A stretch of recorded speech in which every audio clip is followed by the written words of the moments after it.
Media italiane Corriere della Sera ka zbuluar të tjera detaje nga vrasja e biznesmenit Edoardo Sarki, 44 vjeç, të shtunën e javës së kaluar në Salari në Tepelen.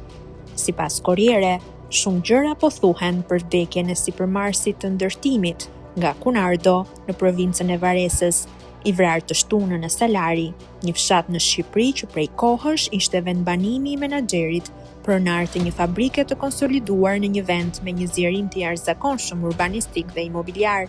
Shqipëria është gjithashtu vendlindja e gruas së tij, 44 vjeçe.